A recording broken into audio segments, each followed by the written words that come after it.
अस्सलाम वालेकुम dear students, welcome to AS math universe. उम्मीद करती हूँ आप सब खैरियत और आफियत से होंगे। आज के लेक्चर स्टार्ट करने से पहले आपसे रिक्वेस्ट है मेरे चैनल को लाइक करें, शेयर करें और सब्सक्राइब करें। लाइक लाजमी किया करें, इससे इंकरेजमेंट मिलती है। तो चलिए आज के टॉपिक स्टार्ट करते हैं। बिस्मिल्लाहिर्रहमानिर्रहीम। डियर स्टूडेंट्स, एक्सरसाइज 1.6 के क्वेश्चन नंबर 1 में हमारे पास 8 पार्ट्स थे। हमने इनको 2 मेथड से सॉल्व करना था। हम वो तमाम पार्ट्स जो हैं वो दोनों मेथड से बारी बारी सॉल्व कर चुके हैं। उनका लिंक मैं डिस्क्रिप्शन में मेंशन कर रही हूँ, आप वहाँ से चेक कर सकते हैं। इसके अलावा अगर वो एक्सरसाइज जो आप सॉल्व कर रहे हैं उसमें अगर आपको कोई डिफिकल्टीज है तो आप मुझे इंस्टाग्राम पे फॉलो करें या वहाँ पे डीएम करें, मैं आपको उसका सोल्यूशन प्रोवाइड करूंगी। ओके, अब हमारे पास उसने क्या, solve the following word problems by using matrix inversion method and Cramer rule. तमाम पार्ट्स जो है वो हमने दोनों मेथड से बारी बारी सॉल्व करने हैं। क्वेश्चन नंबर 2 में वो हमें कह रहा है length of rectangle is 4 time it's width, the perimeter of rectangle is 150 centimetre, find dimensions of rectangle. Rectangle आपके पास कैसे शेप होती है? वो शेप होती है जिसकी आमने सामने वाली जो साइड्स होती हैं वो बराबर होती हैं और तमाम एंगल्स जो होते हैं उसके 90 के होते हैं। तो हम लेट करेंगे कि हमारे पास जो विड्थ है वो हमारे पास x है और रेक्टेंगल की जो लेंथ है वो हमारे पास y है, और स्टेटमेंट में दी गई कंडीशंस को यूज करते हुए हम इक्वेशंस बनाएंगे।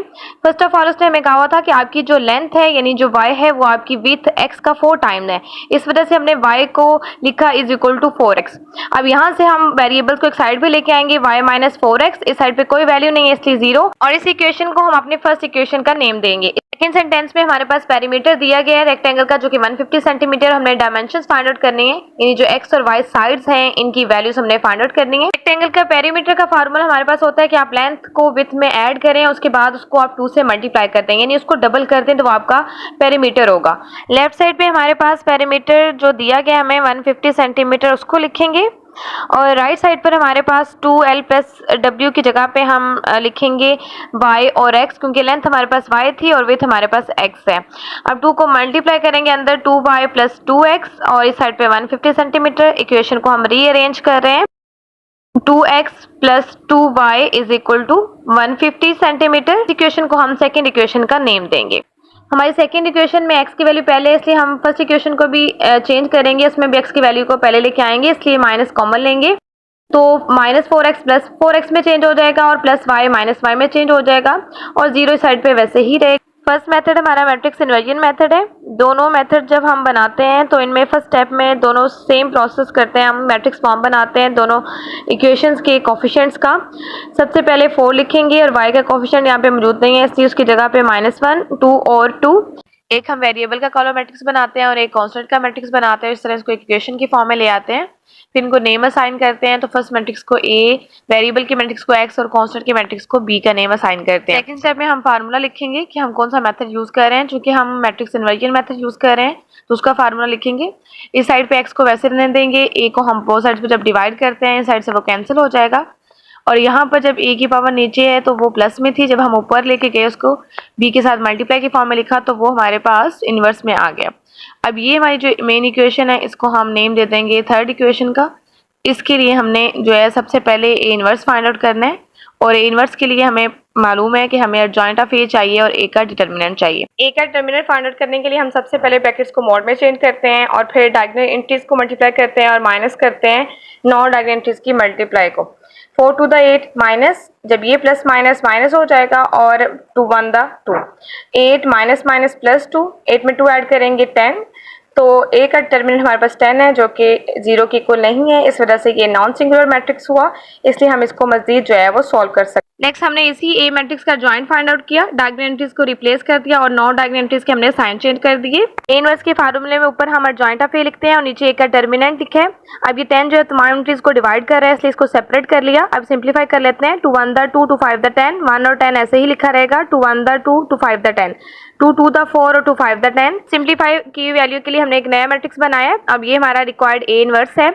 अब इस थर्ड स्टेप में हम जो हमारी इक्वेशन है general x is equal to a inverse b, उसमें x की जगह पे हम x और y का एक कॉलम मैट्रिक्स लिखते हैं जो हमारे पास है, और a इनवर्स की जगह पे जो हमने फाइंड आउट किया है उसको लिखेंगे और b की जगह पे कांस्टेंट का जो मैट्रिक्स है उसको लिखेंगे। अब इन दोनों मैट्रिक्स का हम प्रोडक्ट फाइंड आउट करेंगे। वही सिंपल हमारा जो प्रोसेस होता है कि फर्स्ट हमारी जो रो है उसको हमने कॉलम से मल्टीप्लाई करना है, यानी 0 को हम 1 और 5 से मल्टीप्लाई करेंगे, उसके बाद प्लस लिखेंगे और 1 और 10 को 150 से मल्टीप्लाई करेंगे। इसी तरह सेकेंड रो में -1 ओवर 5 को हम 0 से मल्टीप्लाई करेंगे, फिर प्लस लिखेंगे और 2 ओवर 5 को 150 से मल्टीप्लाई करेंगे। 2 को 1 और 5 से मल्टीप्लाई करेंगे की वैल्यू 0 हो जाएगी और 10 को 0 से कैंसिल कर देंगे, 1 को 15 से मल्टीप्लाई करेंगे 15, ये वैल्यू भी 0 हो जाएगी। और यहाँ पर 5 1 द 5, 5 3 द 15 और 0 वैसे आ जाएगा। 2 को 30 से मल्टीप्लाई करेंगे 60 और 0 में 15 ऐड करेंगे 15 और 0 में 60 ऐड करेंगे तो 60। अभी हमारे दोनों मैट्रिसेस एक दूसरे के इक्वल हैं तो इस तरह इनकी क्रॉसपॉन्डिंग इंट्रीज भी इक्वल है। सो x हमारे पास 15 है और y हमारे पास 60 है। हमारे इस क्वेश्चन का एक्चुअल वर्क जो है वो यहाँ तक खत्म हो चुका है इस मेथड से। लेकिन हम जिस तरह फर्स्ट क्वेश्चन के तमाम पार्ट्स में वैल्यूज को वेरीफाई करते थे और चेक करते थे कि हमारे पास जो x और y की वैल्यूज जो है करेक्ट है या नहीं, तो वैसे ही हम इसमें भी करेंगे। ये आपका जो है वो एक रफ अमल होता है या रफ साइड पे आप ये काम करें, क्वेश्चन में इसको शामिल नहीं करें। 4x की जगह पे 50 और -60 इज इक्वल टू 0। 4 को 15 से मल्टीप्लाई करते हैं तो हमारे पास आंसर आता है 60। 4 5 द 20, 0 लिखेंगे 2 कैरी, 4 1 द 4 और 2 ऐड करेंगे 60। तो 60 में से 16 को माइनस करेंगे 0, राइट साइड और लेफ्ट साइड इक्वल हैं तो इट्स मीन x और y की वैल्यूज बिल्कुल करेक्ट है। इक्वेशंस हमारी वही रहेंगी जो हमने बनाई हैं।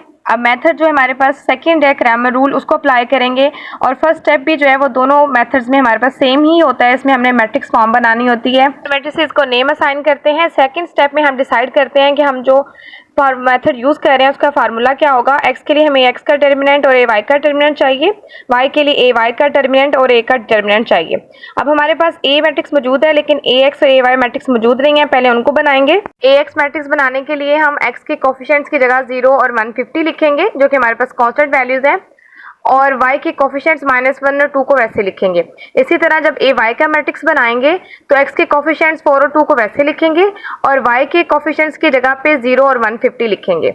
अब हम a और ax ay इन तमाम मैट्रिसेस के डिटर्मिनेंट फाइंड आउट करेंगे। किसी भी मैट्रिक्स का डिटर्मिनेंट फाइंड आउट करना हो तो सबसे पहले हमें उसकी ब्रैकेट्स को मॉड में चेंज करना होता है।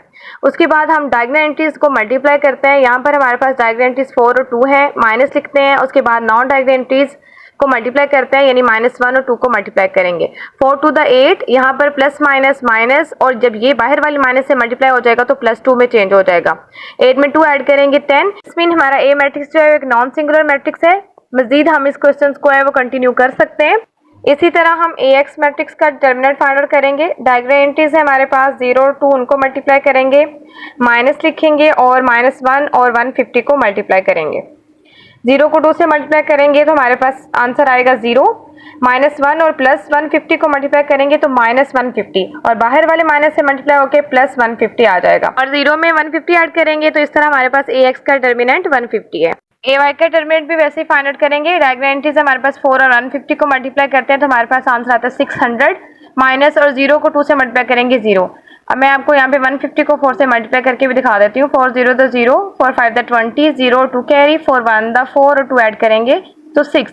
तो ay का डिटर्मिनेंट हमारे पास 600 है। थर्ड स्टेप में हमें x के लिए ax का डिटर्मिनेंट चाहिए था तो वो हमारे पास है 150 और a का डिटर्मिनेंट है 10। 10 को 0 के साथ कैंसिल कर देंगे तो 15 बच गया, यानी x की वैल्यू हमारे पास 15 है। इसी तरह y के लिए y का डिटर्मिनेंट हमारे पास 600 है, उसको 10 पे डिवाइड करेंगे। 10 को 0 से यहाँ पे कैंसिल कर देंगे तो 60, तो y की वैल्यू हमारे पास 60 है।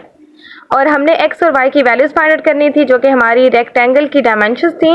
आप प्रीवियस जो मेथड था उसके साथ टैली करके देख सकते हैं कि हमारी जो वैल्यूज हैं यही थी, तो इट्स मीन अब इसको मज़ीद चेक करने की ज़रूरत नहीं है। Dear students, thanks for watching. उम्मीद है आज का लेक्चर आपको समझ आ गया होगा। अगर किसी क्वेश्चन में कोई इशू है तो कमेंट में मेंशन कर दीजिए, मैं आपको रिप्लाई करूँगी। मिलते हैं नेक्स्ट वीडियो में, तब तक अपना ढेर सारा ख्याल रखिएगा। अल्लाह हाफिज़।